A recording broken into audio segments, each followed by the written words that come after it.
motivational musician nìyí ni àbí olórin Islam? Ẹ dáhùn rẹ̀ ṣókí. Olórin Islam and also motivating. I'm motivating people in Islamic way. Ìyẹn báwọn. Ìkejì ibẹ̀, ǹjẹ́ orin da nínú Islam? Kò sí aburú nínú orin tó dáa nínú Islam. Nínú Islam, aburú wà nínú orin tí ò dáa ní gbogbo ayé. Okay. Alhamdulillah. Arúgbó fún Allah subhanahu wa ta'ala, atọ́rọ̀kẹ́ gẹ̀fà nàbí Muhammad sallallahu alaihi wasallam. Ike Allahu azza wa jal atọ́rẹ́ alìjẹta rẹ̀ kuma bá nàbí Muhammad, kuma bá wọn rálé rẹ̀ kó sì mọ̀ bá wọn sahaba rẹ̀. Ẹ̀yọ́ ma yàwá nínú Islam lórí sunna nàbí Muhammad sallallahu alaihi wasallam. Akira wa ikú assalamu alaikum wa rahmatullahi wa barakatuh. Ego bá ti máa sọ, ìpinnu dára tẹ̀lé ṣe fún barakallahu fikum.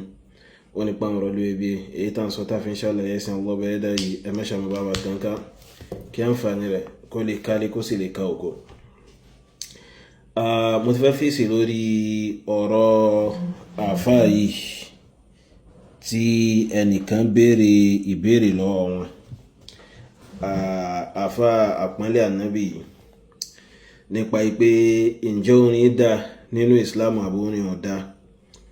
So àfáà náà wá dáhùn wípé orin dáadáa nínú Islam. So àwọn ẹni tí wọ́n bá gbọ́ ọ̀rọ̀ yìí lórí TikTok àti àwọn ibi táwọn èèyàn tí wọ́n ṣe fídíò náà bá post ẹ̀ sí, so wọ́n mọ̀ rò pé irú orin wo ni àfáà yìí ń rí fà sí ipò dá. Irú orin wo gan làfáà yìí ń rí fà sí ipò dá. Orin táfáà yìí ń rí fà sí ipò dá, òun náà ni orin irú ẹ̀yà orin tí àfáà yìí ń kọ gangan fúnra lára wọn.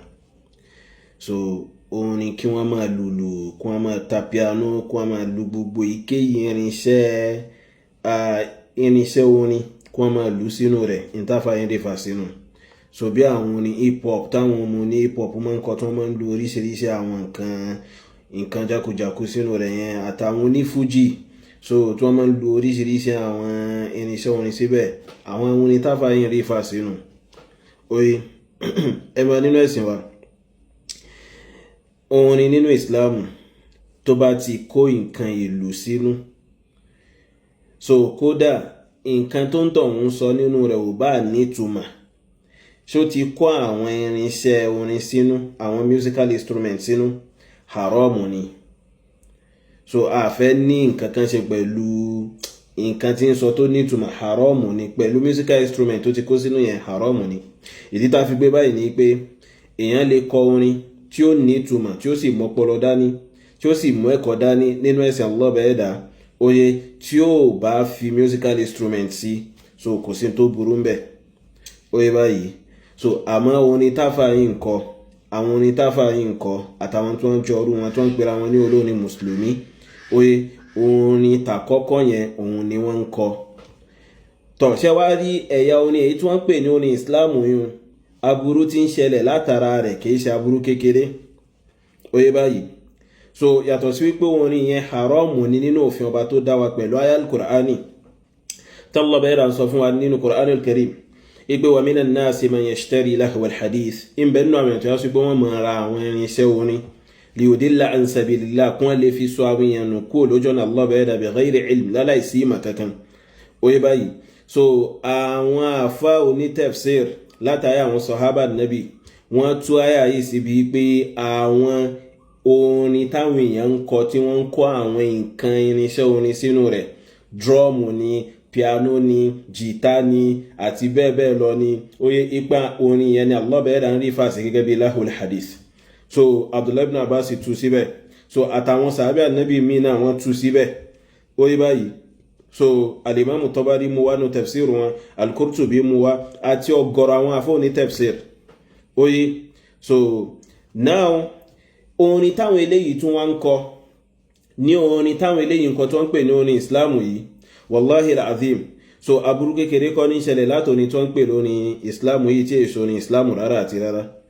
So ẹ máa rí ọkọ ilé ẹnìkan so àti ìyàwó ilé ẹlòmíì, wọ́n mọ kòlábò papọ̀ láti sọ pé àwọn jọ ń kọrin kẹ́yì kódà obìnrin míì lè fi ilé ọkọ rẹ̀ kalẹ̀ kó má súnlé nítorí pé ó fẹ́ lọ rẹ́kọ́ọ̀dì fídíò ní stúdíò pẹ̀lú ọkùnrin ẹlòmíì so irú aburú wo nìyẹn so èyàn bẹ́ẹ̀ dẹ́nẹ́lẹ́ kejì so ohun obìnrin gangan fúnra rẹ̀ nípìnlẹ̀ nínú àwọn aburú tí ó nìyẹn kó sínú ni mò ń sọ yóò ohun obìnrin gangan fúnra rẹ̀ nípìnlẹ̀ Allah bẹ́ẹ̀ dà ṣe léwọ̀ fáwọn obìnrin kí wọ́n má máa lẹ́hùn sọ̀rọ̀ sí ẹni tí kì bá ṣe ẹlẹ́tọ̀ wọn bó wá ni tí wọ́n bá wá kó àwọn irinṣẹ́ orin àti àwọn àgbákò irinṣẹ́ jákujàku tí wọ́n máa ń fi sórin yẹn tí wọ́n bá wá lẹ̀ papọ̀ mọ́ ohun obìnrin tó lẹ́hùn kọrin tó ìjà sí pé nípínlẹ̀ haramu ní fún kó lẹ́hùn wọ́n tún wá kó àwọn irinṣẹ́ orin sí bó ní aburú yẹn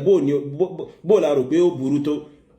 Allah bẹ̀rẹ̀ ra ń sọ fún wa ní Qur'an al-Karim in sọ fáwọn ìyàwó annabi pé yá nisa annabi ẹ̀yin ìyàwó annabi lastunna ka ahadin minan nisa ẹ̀ẹ̀dà bí ẹni kankanú àwọn obìnrin ayé ẹ̀ẹ̀jọ ìkankanú àwọn obìnrin ayé oye in ittaqaytunna fala takhda'na bil qawl tẹ́bá pẹ́ Allah bẹ̀rẹ̀ ra lódodo ẹ má ṣe máa lẹ́hùn sọ̀rọ̀ ẹ má máa dínwún sọ̀rọ̀ so àwọn obìnrin tí wọ́n ń ṣe orin islamu jákujàku tí wọ́n ń gbé káàkiri yìí ní ìsìn tí wọ́n ń pè lórin islamu tí ìṣòrin islamu yìí so yàtọ̀ sí pé wọ́n ń lẹ́hùn kọrin wọ́n tún wá kó àwọn irinṣẹ́ ìṣù sínú rẹ̀ tí ó tún máa wá jẹ́ kí ara àwọn ọkùnrin míì máa múvù láwọn ẹni tó yá sí pé àárẹ̀ ti wà nínú ọkàn wọn. fayatma alladhi fi qalbihi marad wa qulna qawlan ma'rufa oye so pẹ̀lú hadith annabi orin yìí tafayin rifasi haramu ni so abu amir aw abu malik al-ash'ari ó gba alátọ́ra nabi sallallahu alaihi wasallam sọ pé la yakunanna min ummati aqwamun yastahilluna al-hira àwọn ìjọ kan padà máa wà nínú al-umma mi tí wọ́n máa ṣe zina agbèrè wọn máa ṣe lẹ́tọ̀ oye wa yastahilluna al-hira wa al-harir wal-khamr wal-ma'azif oye wọ́n máa ṣe gold lẹ́tọ̀ fáwọn ọkùnrin bẹ́ẹ̀ ni wọ́n máa ṣe ọtí lẹ́tọ̀ bẹ́ẹ̀ ni wọ́n máa ṣe àwọn irinṣẹ́ orin musical instrument wọ́n máa ṣe lẹ́tọ̀ irú bí àwọn afá yìí ṣe ń ṣe àwọn iṣẹ́ orin yìí gẹ́gẹ́ bó ṣe ń ṣe lẹ́tọ̀ oye tá fẹ́ lò ń bẹ́ òun náà ni ma'azif yìí àwọn irinṣẹ́ orin so fún délé yìí orin tá fà yín rí fà sí haramu ni kò lẹ́tọ̀ nínú Islam mọ́ bá wọn lọ́wọ́ sí jákujàku nǹkan ni náà.